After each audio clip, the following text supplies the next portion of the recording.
Thank you. We have had many discussions about how that potential in that graphic depends greatly on the mentoring piece. So we wanted to take just a little bit today to get a lot of your feedback on your challenges so far that you've experienced in mentoring and the successes. And so we can learn from you, and that we can share also with you some of the emerging trends that we're seeing in effective mentorship in this program. So for those of you who are facilitators, you recognize the handbook, and you know that at a certain point in the handbook, it tells you as a lead trainer at a training session that one of your responsibilities is to assign mentors. So you'll find in your handbook, assign a mentor to each facilitator. Mentors stay in contact with their facilitators, giving them encouragement and ensuring they have what they need to succeed, and co-facilitating with them if possible from time to time. Often a mentor is one of the staff who has trained the facilitator. So that sounds wonderful and it sounds easy.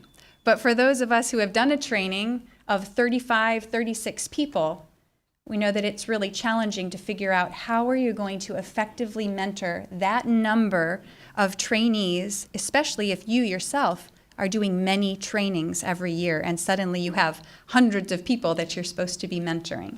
So I want to learn from you, and we want to learn from you. We're going to discuss at your tables, a little bit about your experiences in mentoring so far. I know that many of you have not yet gone through this program and you think, what am I going to say about this? We'd actually love to hear from you because many of you have experienced being mentored or being a mentor in a different type of program. And we can learn a lot from what other programs are doing in effective mentoring. So we'd like to take about 8 minutes at your tables.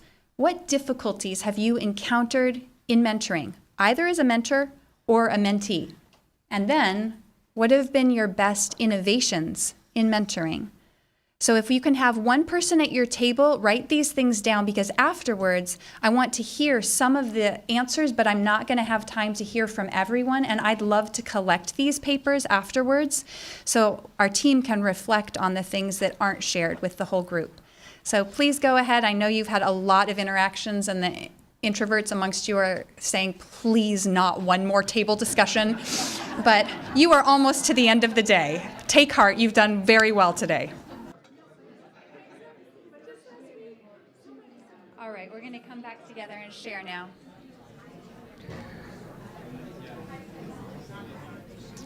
We'd like to have one spokesman from each table share one of the main difficulties. And even as you're thinking about who will be the spokesperson, if that spokesperson can try to distill the words down to a very small number of words so that Christina can briefly write what the main challenge has been in mentoring. And maybe we'll start at this side. Yeah, right here.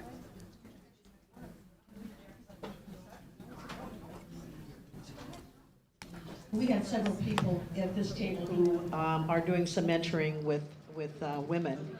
And concisely, what we found is that there are people that want to kind of locomotive through the process quickly, and they don't want to take the steps that are necessary to attain what they need to attain to be able to be good facilitators. Okay, so perhaps overly eager mentees in terms of the process. Looks like we've got Brian back here.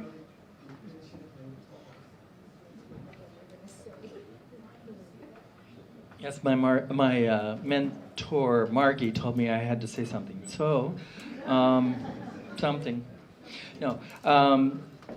actually, Nancy told me I had to say something. One thing we've been thinking about doing in Dallas that I haven't implemented yet, but I was happy to hear about Thaddeus, getting facilitators together. Not the COP that I talked about that was in Dallas, but facilitators that I particularly am mentoring, and actually get together from time to time and really talk about a specific facilitator skill and have them practice it and do it. It's sort of like continuing education kinds of things, and we'll all learn together. And I think that would really be helpful. And one or two of them that I mentioned it, they said, yeah, that would really be good.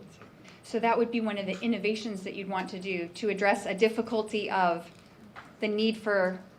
Yeah, some facilities need to be a little bit more lively or dynamic, when they're up in front. They're not be quite as bad as me. But, and that's one skill of just putting yourself out there just a little bit more, or learning how to manage your time better and just not getting flustered. Oh, but we didn't do that part and all that stuff. Learning to go with the flow. Those kinds of things I think can be learned, and including holding the microphone. Right. So right now the mentees often lack the opportunity for skill development. We train them for 4 or 5 days, but then there really isn't another opportunity for us to be working face to face with them in developing those skills. Great. Excellent. Maybe on this side? Okay, Mindy. We had a couple people at our table that said, we didn't know we had a mentor. Yes. Enough said right there. Lack of clarity on who is my mentor. Yep. Excellently said. Anybody else? Another challenge. Okay. I'll add with that then expectations of what that's to look like. Yes. If there is a expectations. mentoring relationship, what would it be the expectation of the mentor Yes.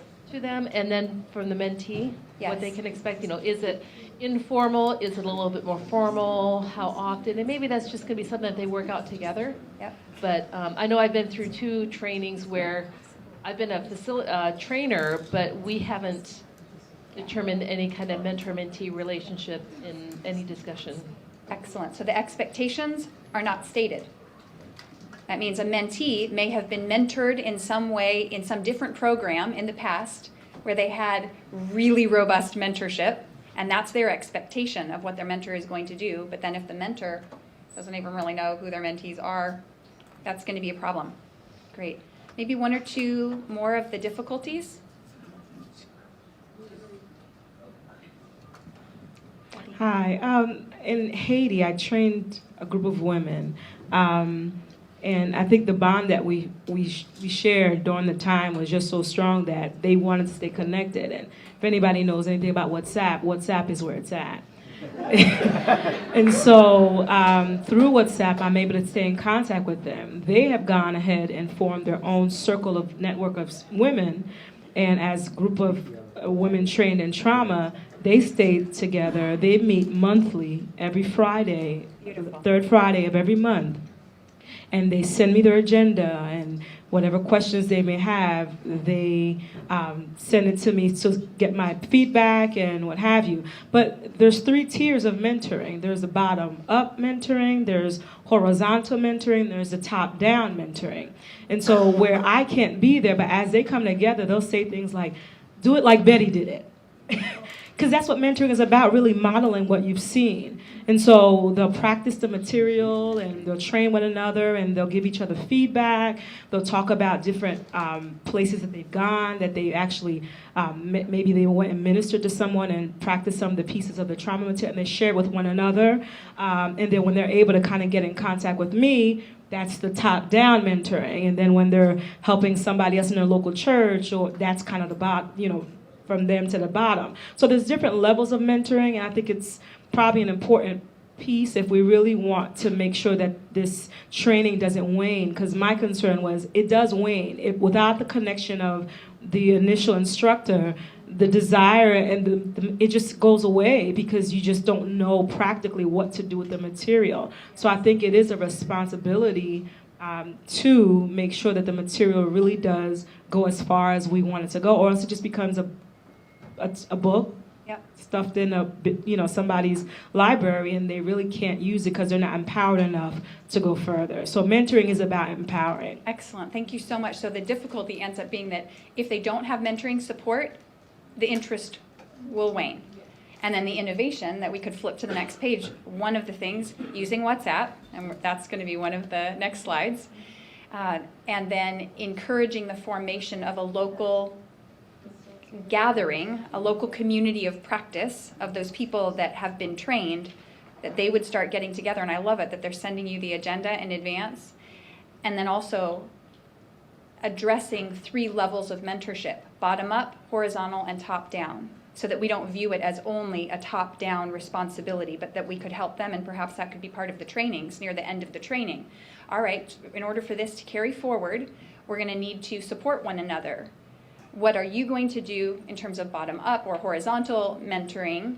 What am I going to commit to do for you all in the top down? So if it were more collaborative, that could really help maintain that interest. Let's switch then to more of the innovations that you have come up with to make the mentoring process go more smoothly. Hopefully there are some innovations. People could just be exhausted and tucked out. Skype is great. Skype is great. Skype is great. Yeah, I mean, Skype conversations, if they're not local, has been huge. Wonderful. So Renee, not being in the same city or location as the training, you can Skype in as the mentor. Do they all gather in one place? As a mentee. As a mentee. I've been mentored by people who've Skyped in. Excellent. Like we'll set up a time and we'll Skype and. Yep. I mean, I had someone who wasn't even a part of any of my training, but I came across her in Ukraine when she was visiting, and we hit it off, and she helped counsel me through leading teens. Beautiful. And she wasn't designated to me, but the Lord led her, and it was great. But Skype has been great using that technology. Mm-hmm. Great point. Using the technology when we're not in the location of the person. What else for good innovations? There was more difficulties apparently.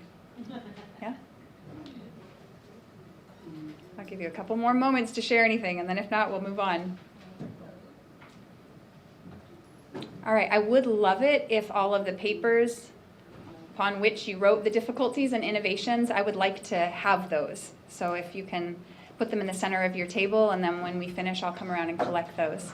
So let me show you some of the things that have come up in this last year and a half, at least that I've been here, ways that people are troubleshooting some of the challenges in mentoring. A month ago or so, we tried the Grand Rapids experiment, and it was the idea that you do need to assign the mentor very intentionally during the training. So with my silly little diagram here, we had 3 facilitators, the 3 smiley faces at the top, and we had a group of 36 participants, which is typical. So we assigned a mentor to 12 people, another mentor to the other 12 people, and the last mentor to the other 12 people sitting at their tables of 6. And we said, okay, I am the mentor for you 12. Here is my email address. I'm going to send you a group email after this training, so you'll be able to communicate with me easily. The other person did the same thing. Here's my email, here's my email. In Guatemala recently when we did this, it was really sweet. The groups ended up having pictures taken of their mentee group with their mentor, and so it was very personal to them. We're instructing the mentees to then email the mentor when they start their healing group. So the mentor knows that the healing groups are starting, because otherwise we have no idea if it's happening or not. We're also asking the mentee, when they finish their group, to send the mentor their report for their healing group. So the mentor can look at it, give comments on it, and then the mentee can submit their healing group report to THI or to whoever the program coordinator is, if you're with one of the alliance partners. The mentor is also committing, of course, to answer the mentee's questions. What I'm finding so far is if I've got 12, there may be 2 amongst the 12 who start emailing me and saying, I'm doing my groups, and some who are very eager. But most of the others aren't going to be emailing me and maybe aren't starting a group. So I'm committing as their mentor to at least once send out an email to those who haven't started their group. You know, in the next 6 months or 9 months, I will email them at least once just to find out, are you planning on starting a group? If not, is there anything that I can provide to help you? So this is an idea for those of you who are doing trainings to intentionally assign the mentor right there at the training so that each person leaves there and knows that person is my mentor and I can communicate with them. That's one idea that has emerged. The next, Betty already mentioned it, WhatsApp. We actually learned about this first through the Bible Society of Burundi, who started using WhatsApp to communicate with their trainees. And we loved what we were hearing, and we started trying it. For those of you who don't know what WhatsApp is, and I didn't know about it beforehand, this is an app that you can put on your phone. It's free, and it's a way for people to text, make phone calls, send images to each other with no charge, and it's used widely in the international context. In the US, it's not used very much, but more and more people are using it. It's stunning to see people in quite rural areas that are using WhatsApp. And again, I went down to Guatemala, wasn't sure. Almost everybody had it on their phone. We formed a WhatsApp group during the training, getting permission from everybody first to include them in the WhatsApp group. You should not just say, we've already formed a WhatsApp group and you're all on it. No, got to get permission from them first. Then they already started posting pictures during the training, and the community and the enthusiasm that had been starting to form in the training was carried forward. During the training, you should have your group form their own WhatsApp rules and guidelines. How are they going to use this? Are they going to use it to promote their newest beauty product that they're selling on the side? Or is it just going to be trauma healing content? And then if in their rules they don't come up with, we need to make sure that we get group authorizations signed by people in our healing groups before we snap pictures of them and post the pictures on WhatsApp. It's important to emphasize that to them, that we can't use WhatsApp to just take pictures of our groups and share them with everyone. So this is another way that you can reinforce the importance of confidentiality and getting those authorizations. It's been stunning to use this so far, so I really encourage you to do it. SIM in Charlotte has been sending a quarterly newsletter to all of the people that they've trained, where there's important reminders about how to do trauma healing, and they send that out via MailChimp. So that's another way you can communicate with your mentees in a regular way. SIL in Dallas has developed monthly meetings of kind of the local community of practice. And they meet for continuing education, reading books, like Brian had said. They have been reading Body Keeps the Score, discussing hard cases that are coming up. If possible, you could Skype or live stream it for people that are not able to attend in person. That would be a great option. And then, in the case of a facilitator flying to another country, doing a training, returning, perhaps the local people could gather once a month, and you as the facilitator could just Skype in. And maybe if there were 3 facilitators, you guys could share the load. I'll do the first month, you do the second month, you do the third month. So it wouldn't be very cumbersome. Lastly, for those that were in the experience track yesterday, you got to see the exciting the remodeled facilitator site and how great that is. That's another aspect of mentoring. Use that facilitator site, right? And encourage your mentees to use it as well. If they email you to say, where's the certificate for the participation certificate for healing groups, please don't just send it to them. Point them to the site and help them learn how to find it, because we want to empower them to do this well on their own. Lastly, if you're doing a training, or if you were someone who attended a training and you didn't get access to that site, the way you can get access to that facilitator site is sending an email to traumahealing@americanbible.org. It will actually end up in Christina's hands, and she will send an invitation with a login and a password to that site. So again, if you're doing a training and you think, I want to make sure that near the end of the training, all of my trainees have received an invitation in their email box to access this site, just make sure you email us at this address before your training. Send us the list of your participants with their email addresses and their names. And then we can get that plugged in, send the invitation to the trainees before your training even finishes. So those are the things that we're starting to see emerging as helpful ways to mentor people, and just tools that we can use to make it a better relationship, and one that we can really ensure that people do have what they need to do these groups. They're encouraged, and that they're more likely to not do harm or to deviate significantly from the program model because they feel supported. So again, I'm going to come around and collect your ideas, and we look forward to developing this aspect of the program much more in the years to come. Thank you.